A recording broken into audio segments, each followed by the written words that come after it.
Welcome back to the second part of the lecture, Poverty Reduction Strategies in St. Lucia. So let's look at some of the people who provide the kind of things, the care that we're talking about. On one side, you have the state and the relevant agency providing cash or in-kind assistance. The Ministry of Equity, Public Assistance, they provide eye care assistance, medical, at government facilities, burial assistance. In-kind burial assistance again. There's a community after-school program, home care, programs that provide cash for work. Non-state, Caritas, food and clothing. Rice and Lucia, looking at youth at risk, provide medical assistance, food hampers, and devices for children of school-going age, meaning computers. Salvation Army, Seventh-day Adventists, Feed the Poor Ministries. These are some of the agencies. And we go back to the next slide, educational assistance, housing assistance, disaster for vulnerable households, student welfare services, providing bursaries and transportation fee waivers to secondary schools, school feeding, Ministry of Health, medical assistance, contribution to urgent medical care. From the non-state side, the St. Lucia Diabetic and Hypertension Association, Sickle Cell Association, Cancer Society, National Community Foundation, the Red Cross. Continuing next slide. Care and protection of vulnerable children, the Elderly Transit Home, Upton Girls, Boys Training Center, foster care. Kudme Setlisi, we talked about that. I'm sure you've heard about the Boys Matter program, where they provide psychosocial support. There's a Comfort Way at Viewfort. Crisis Center, Emergency Shelter, Raise Your Voice St. Lucia, Senior Residential Homes, Girls of a Feather, Rainbow Children's Home, they provide care, the need of care. Office of the Prime Minister, Office of the Prime Minister, Ministry of Equity again, holistic opportunities for personal empowerment, HOPE, capacity building, training, short-term employment opportunities, Bell Fund, TVET training, retooling and certification, National Skills Development Center, Center for Adolescent Rehabilitation and what is it called? Is that the right name? What's the right name? No. Give me the right name of your institution.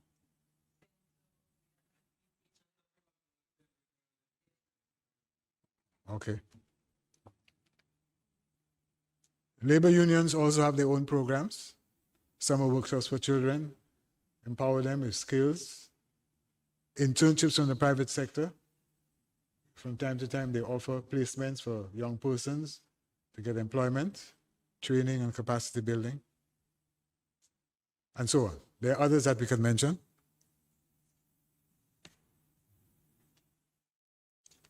But like I said earlier on, some of the programs and interventions are based on the life cycle, meaning that they're specifically targeting certain groups in the society.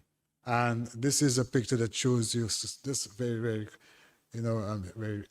briefly.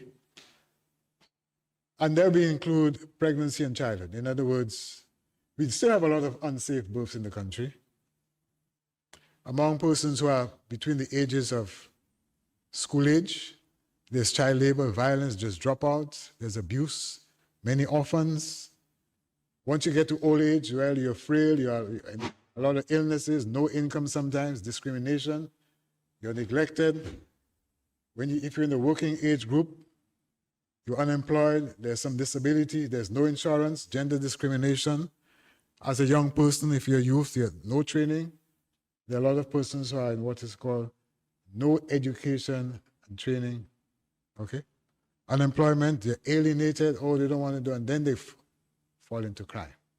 So, just to give you some idea, this is the proportion that we're talking about. You see where children are? among children, that's where the poverty is. It's greater, children 0 to 5. It is greater than any of the other groups.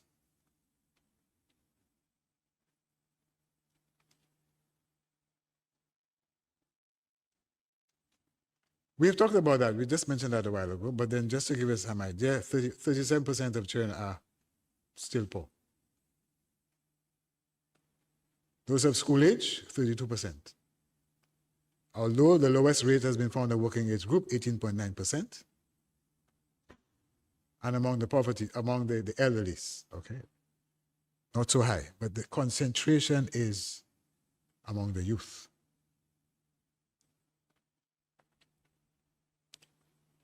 So, what are the gaps?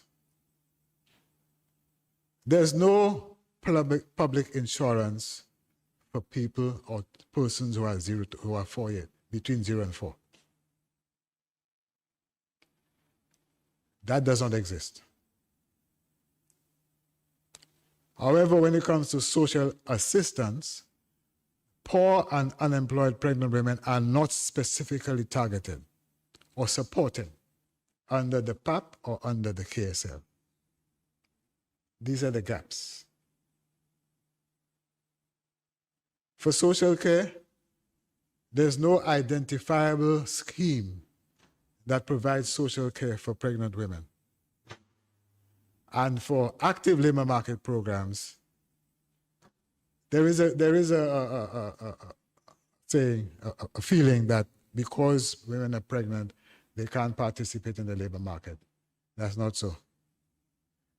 Women are not debarred. Pregnant women are not debarred from taking part in the labor market. They do. But the extent of their participation is not known. And that is for research purposes. What about those children who are of school-going age, 5 to 14? No coverage for children under public insurance. There's a school feeding program under social assistance.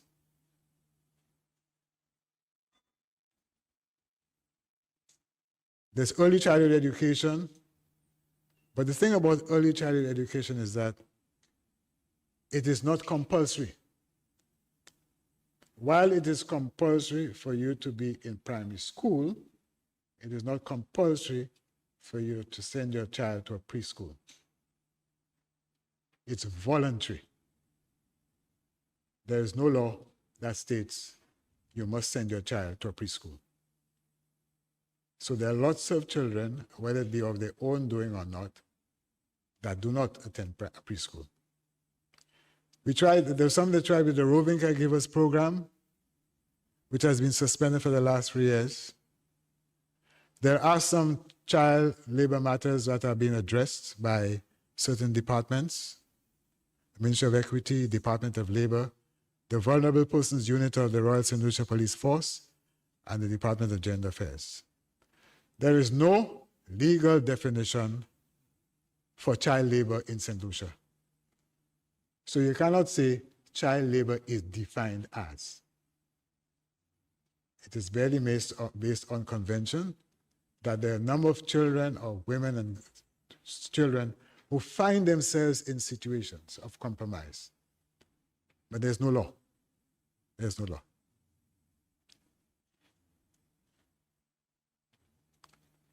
Public social insurance, again, that's not available for persons who are in that age range, except if you are employed.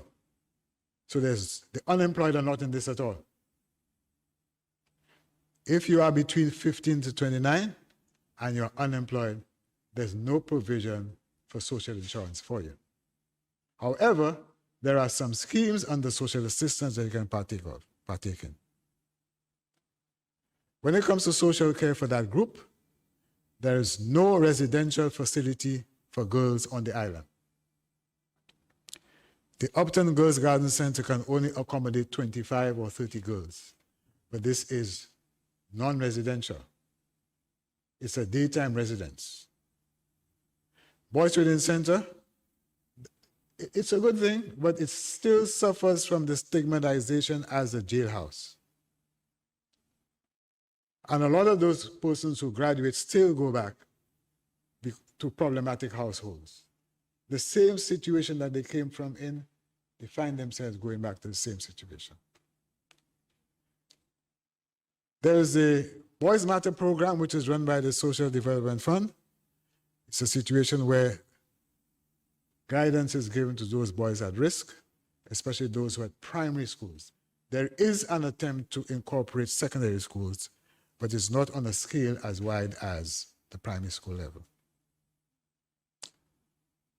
With regard to access to the labor market programs, the Bell Fund is the main one, but one of the challenges is that it's not reaching the poorest of the poor. Because the Bell Fund, the way it exists is to provide training. Also, you can also get a grant if you have a good proposal for employment. Not the poorest of the poor access that program for several reasons. One, they don't have the capacity. It could be a literacy issue. It could be a number of things.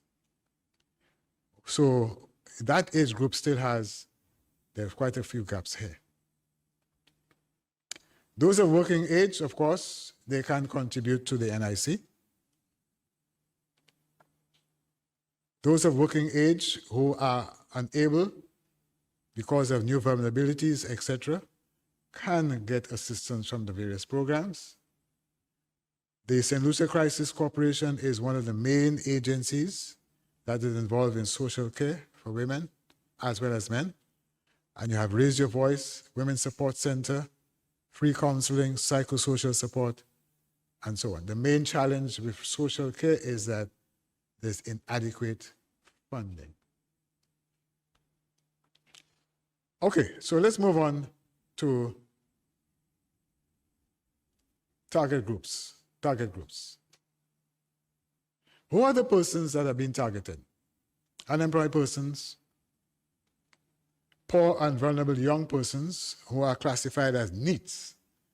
A NEET young person is a person who is not in education, meaning not at school, who is not employed, and who is not undergoing training.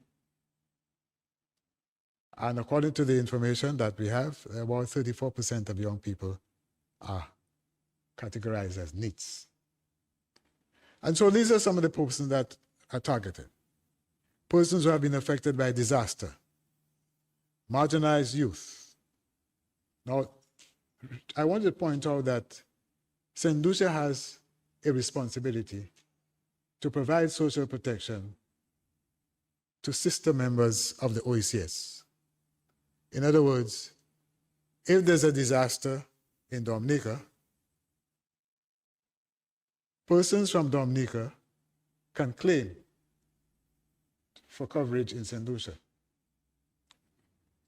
The government of St. Lucia can facilitate vulnerable persons who have been affected by a disaster or anything like that to come to St. Lucia and get support. It happened with Hurricane Maria in Dominica, where the Ministry of Equity made provision to host a number of affected persons in Dominica in households in St. Lucia and provided some resources. So social protection is beyond our border. There is a contingent right among members of the OECS countries to respond when it comes to those kinds of things. And of course, we have homeless persons, persons living in poverty in the formal sector, workers in the informal sector, and there's a category of persons called vulnerable workers. The person is working, but the conditions are bad. So these are vulnerable employees. So you see sometimes when you walk down the road, this guy is, working under the bridge in a culvert, or he's carrying some load for somebody, or he's helping a vendor. But whatever he's using is not appropriate. It might fall off his head. The person down in that drain, if it collapses, so there are vulnerable situations that a lot of people work in. And so one of the things that Social Protection Tribe is supposed to do is to identify those persons and put programs in place for what is called decent work. And decent work is an important component of the Sustainable Development Goals. So apart from that, there are other sector strategies and programs which may not be directly categorized as social protection, but they do offer scope and opportunity. So in the Ministry of Agriculture, for example, when they say that part of the program is to expand food production so that we can reduce the import bill by 25%, it means that some effort is being made to ensure that more resources could be made available for social protection. Encourages people to plant their backyard gardens, provide the land, and provide the inputs so that they can escape poverty to some extent. An important policy of that ministry is to enhance food and nutrition security through the implementation of various projects. Now, I must tell you that, especially for David and for Mark, that you can get all of this information in the expenditure for revenue and estimates of revenue and expenditure, sorry. The estimates of revenue and expenditure outlines all of these projects. It gives you the program objective, it gives you the title of the program and the project, and it says exactly what the outcome is going to be. Consumer Affairs, establishment of a Youth Cooperative Skills Department. Infrastructure, that's very important. Don't ever think that infrastructure is just building roads and bridges.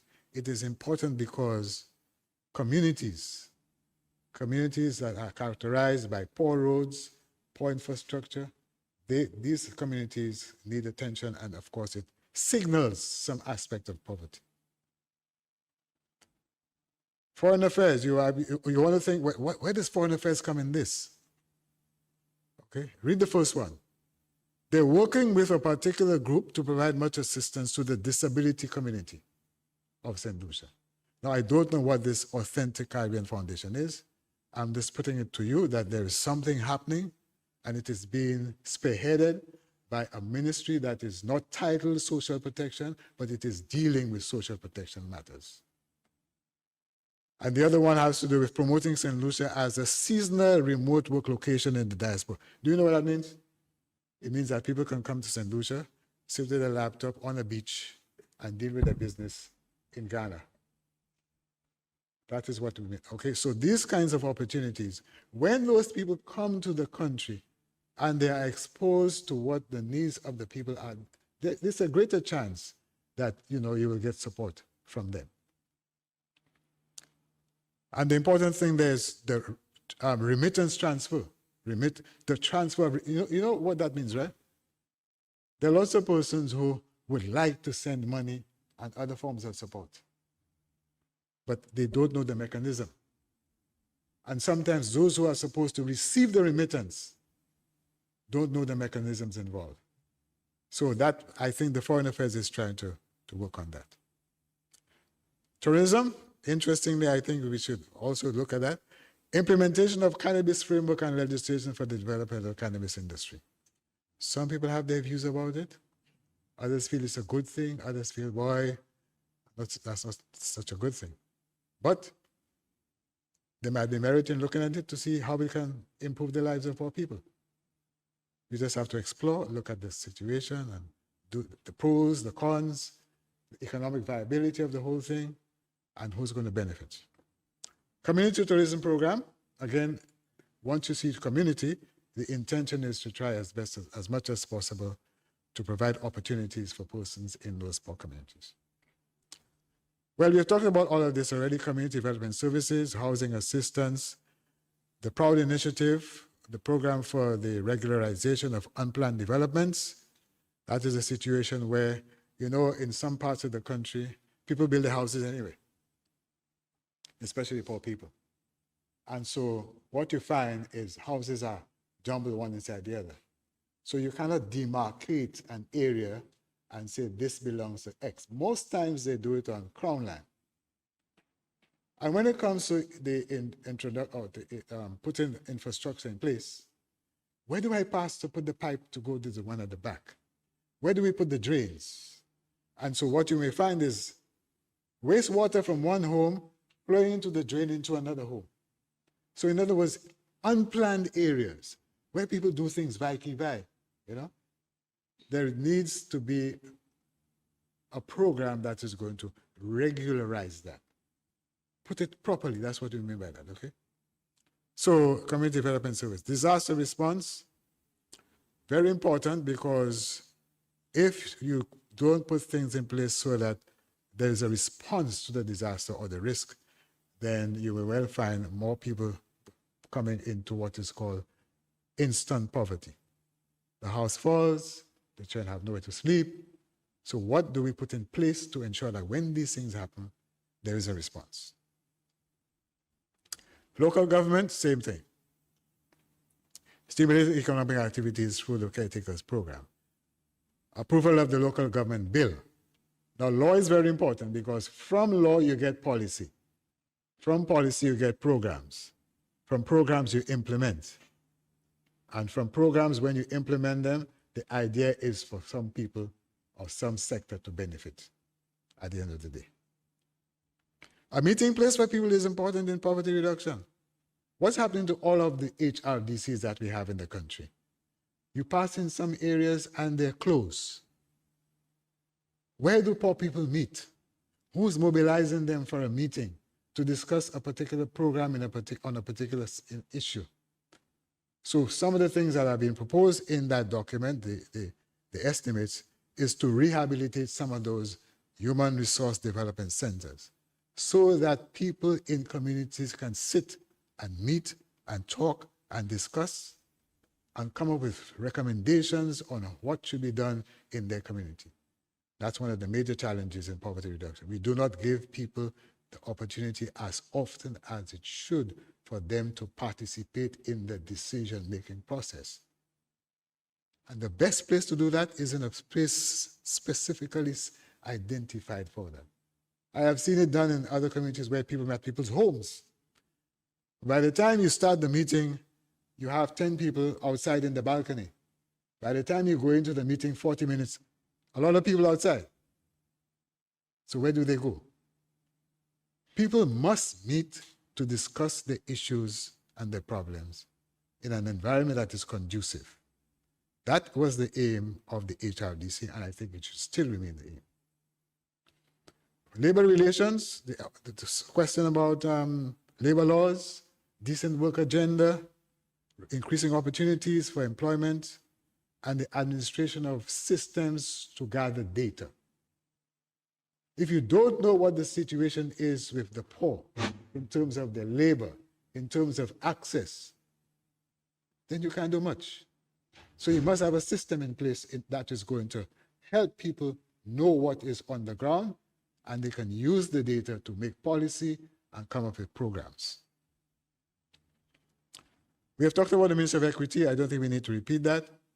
After-school program, counseling unit, maintenance of children, restructuring of the section, foster care program, adoption procedures, and regulations for the Child Care Protection Act. All of these are things that are in the pipeline that are going to enhance poverty. Boys Training Center, again, strengthen the aftercare program, the therapeutic programs. They want to establish a juvenile rehabilitation center, and some of these are some of the initiatives that they would like to undertake. Okay, I think we can skip this one. Education. The one on education is important because there's a project called the Human Capital Resilience Project, and that focuses on competencies in technical and vocational education and training. So that's important. But an interesting thing here I want to note is that there is a plan to transform 4 secondary schools on a phased basis into occupational-based TVET institutes. An initiative to expand TVET access. And given the fact that not all of our school children and graduates are aligned with academic and grammar type education, this perhaps is a good initiative that should be implemented. Adult education is also important, and more importantly, the area of cottage industries. There are a lot of persons, especially women now, who are engaging in household production. So you see them, some of them are involved in cake making, decorating, flower arranging, making bread, cakes and pastry, electrical installation, and a lot of them are breaking what is called the ceiling. Where you find it used to be dominated by men, now a lot of women are involved. Okay? So that is all part of sustainable livelihood development. Okay, let's move on quickly. Public health services. Of course, I'm sure you are aware of the Universal Health Coverage Program. Right now, lots of initiatives are rolling out of that, but it's important for poverty reduction because health is critical, very, very important. Youth and sports, another area which I think needs a lot of attention. Drafting of the National Youth Policy, Youth Resilience Program, Sports Policy and Action Plan, developing the strategic plan for youth and sports.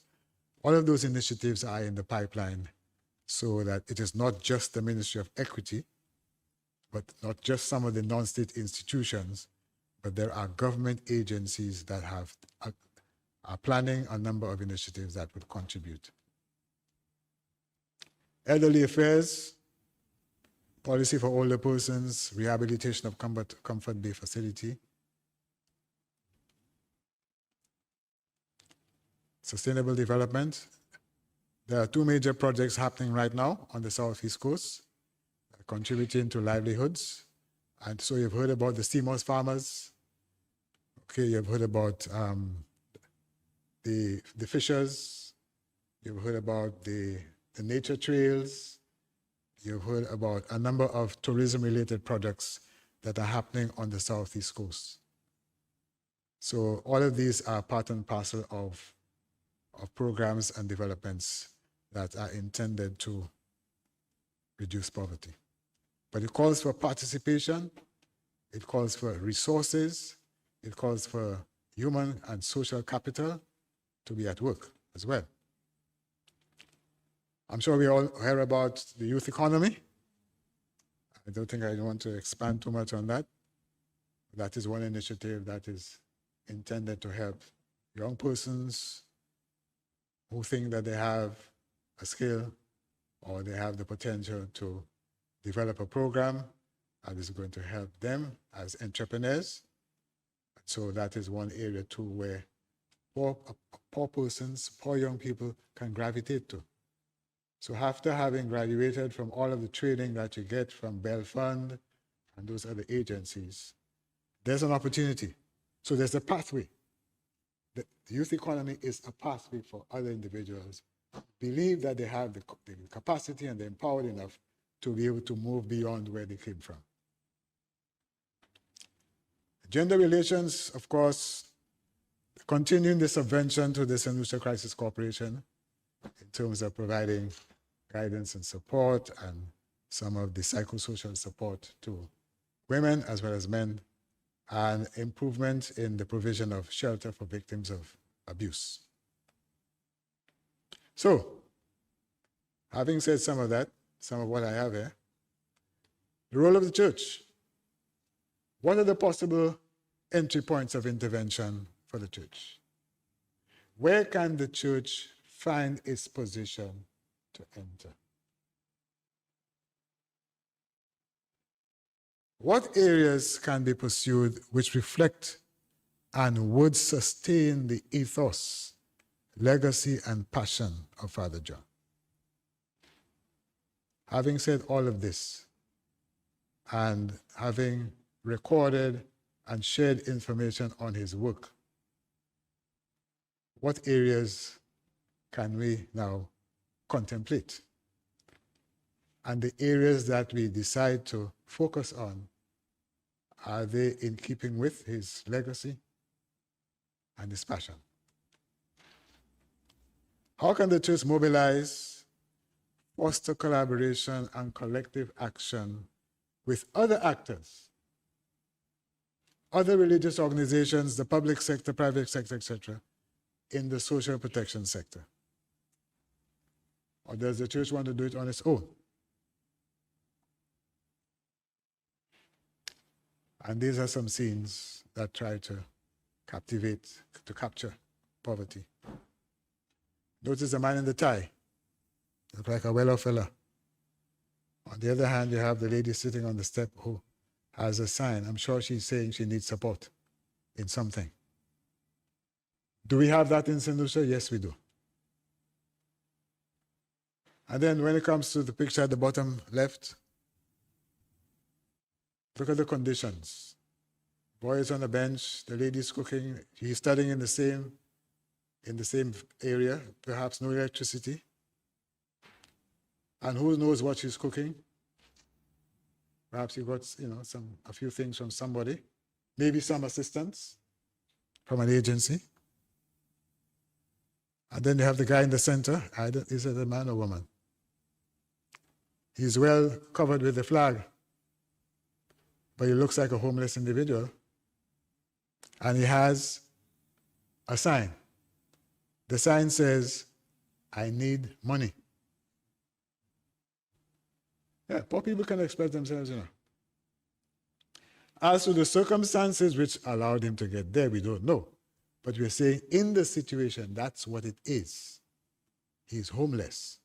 He needs money. He needs care, attention. And then those three ladies at the top there, young girls. Can you read from their faces the language? There's a language in the face. What does it tell you? One has a little broad smile. The other one is the one in the middle. And the other one, I don't know, she's amazed at something. But that's what you get with children. And then the last picture on the right is about community, environment, infrastructure, housing. And there are lots of depictions like that in the literature that give you a sense of what poverty is. So, the role of the church, where can it fit? What are the areas that it can perhaps get into? And in keeping with the legacy of Father John. And can the church do it alone? Or does it take responsibility to engage with other people? I thank you.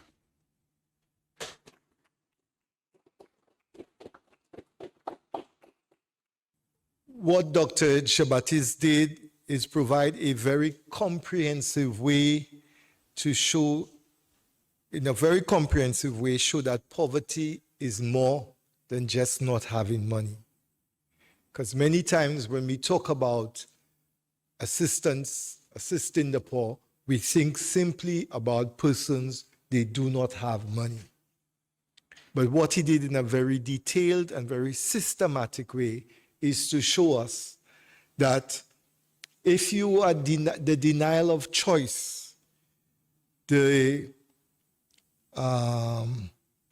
violation of human dignity, the susceptibility to violence, all these things are things which persons who in poverty experience on a regular or more often basis than us.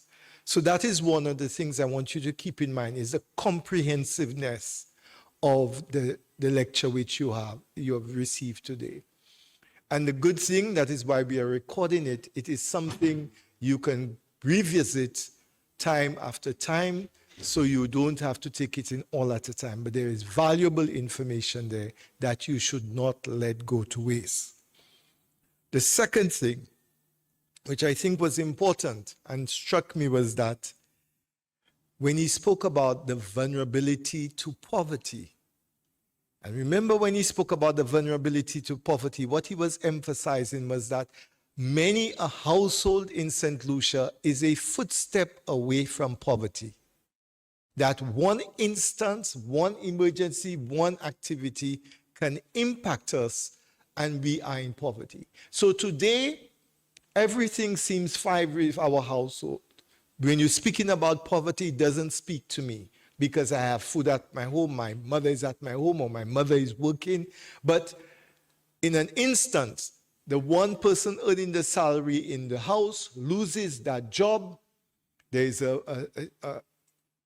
natural disaster, the house is destroyed, and all the things which are being spoken about here today, which doesn't seem related to us, becomes us. And so that reality I want us to keep in mind, that when sometimes we are called upon to help those persons who are experiencing poverty, that there is a sense of humility and a sense of, there for the grace of God, go I. Keep that in mind.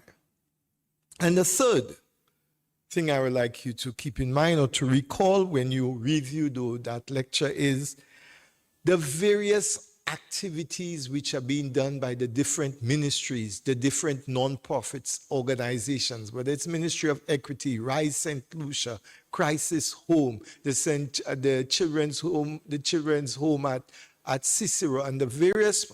So there are a variety of players seeking to help to address the issues of poverty in St. Lucia. So what that means with the variety of players is that there are a variety of ways in which you as an individual can help. So what the Ministry of Equity is doing, I don't like that so much, but possibly what Rise St. Lucia is doing might impact you. So you have to, what I'm saying to you is to look around at the various activities and groups which are working to help alleviate poverty and see in what way you can become involved or contribute to that effort. So these are the three things which I want you to keep in. That poverty is more than just the lack of money.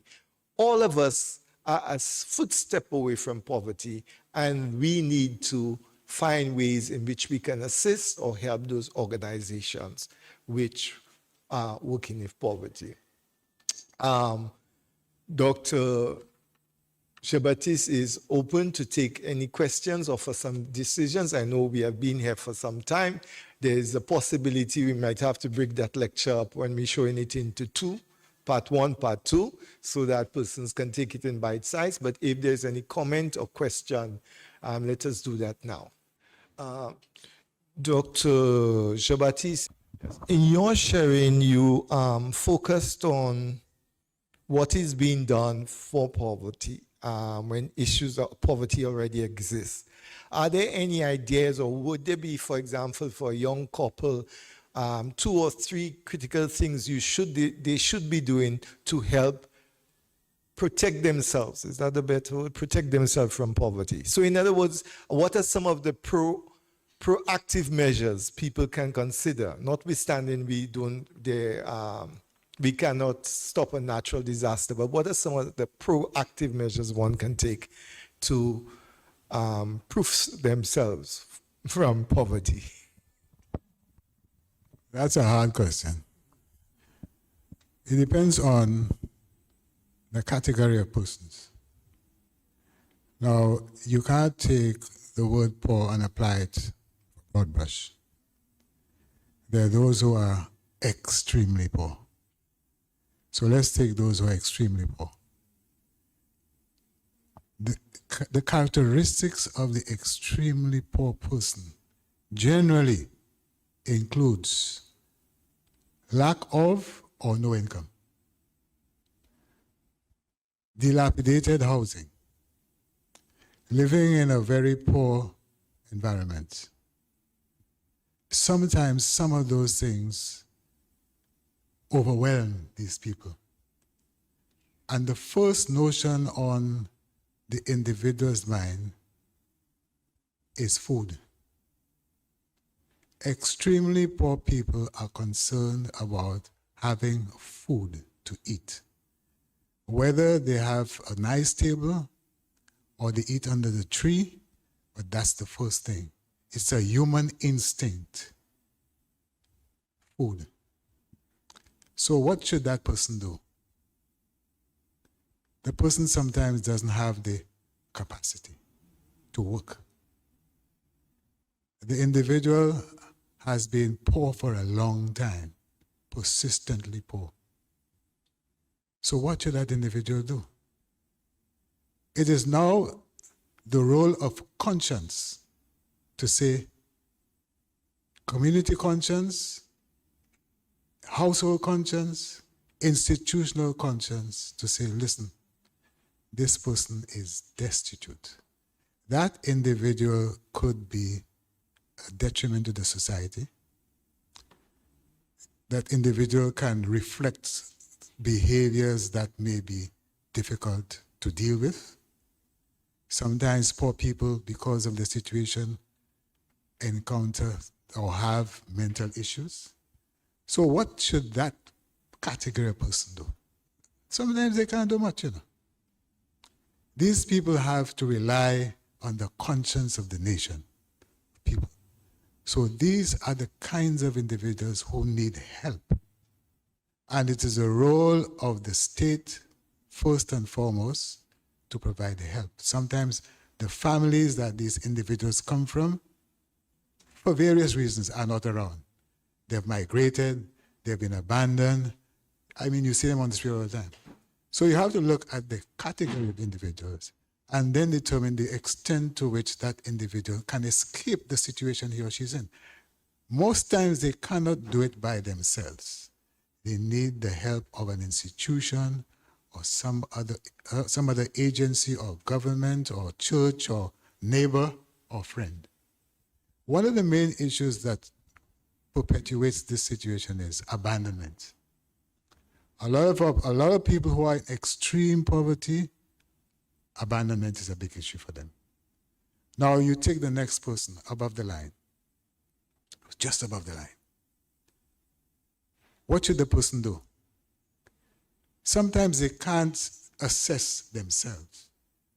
They have to be assessed by somebody else, either a member of the household or some institution or the government program that identifies them. And the willingness, it's a willingness of these individuals to be able to take up the opportunities. So the question is, what opportunities are there first and foremost so that that individual could take advantage of the opportunity? So government has the role of creating opportunities so that those opportunities can be taken up. Now, sometimes the opportunities come with all kinds of conditionalities, which cannot be met by those individuals. So now you have a big gap. So when we talk about what they can do, sometimes they can do things if they are aware of opportunities. Sometimes they take initiative on their own. It all has to do with human capacity and what is called functionings. Can the individual function in a particular role to get that individual where he or she wants to go? So it's not an easy question, but one needs to take into account the fact that creating opportunity by the state, by non-state institutions, by family, by friends, neighbor, and so on, this is a critical component of what individuals can do. It is up to the individuals now to be aggressive, to approach the whole thing as if they want to get it done. But there's sometimes so many conditionalities that by the time they meet one or two or three, they can't jump to number 5, number 6. So there's a level of stagnation. And that's where the problem lies sometimes. But it calls for continuous assessment, continuous provision of opportunities, trace the studies to know what has happened to this individual, because not everybody under the PAP program or the KSL have been successful people. Okay, so it's the conditionalities. Thank you. So I think the essence of what Dr. Baptiste was saying is that in many instances, and he is referring that persons in poverty need help. They need help to get out of poverty. And our role as Christians, our role as fellow human beings is to find ways in which we can offer that help. Okay, if there's one more question or comment before we end, we'll do that. Okay, well then, once again, we would like to thank Dr. Ezra Joseph, Jean-Baptiste, for his presentation and answering questions on the topic poverty reduction strategies in St. Lucia. Let's give Dr. Baptiste a round of applause. Thank you, thank you. We have come to the end of the 4th lecture in the inaugural Father Reginald John lecture series. Before we sign off for this morning, we solicit your assistance. We have a little work for you in spreading the word and letting others know about today's lecture. Today's lecture will be viewed on the Archdiocese of Castri's YouTube channel and Facebook page for the 5th lecture in the series, the topic Catholic Social Teachings, and we will have Mr. Raphael St. Hill and Ms. Marilyn Harrison. So finally, on behalf of the board, management, and staff of the Archdiocese Pastoral Center, our sponsors, which is Domino Pizza, Shanu Credit Union, and Cox & Company, we thank you for being here, and we wish you traveling mercies. God bless. Take care. Thank you.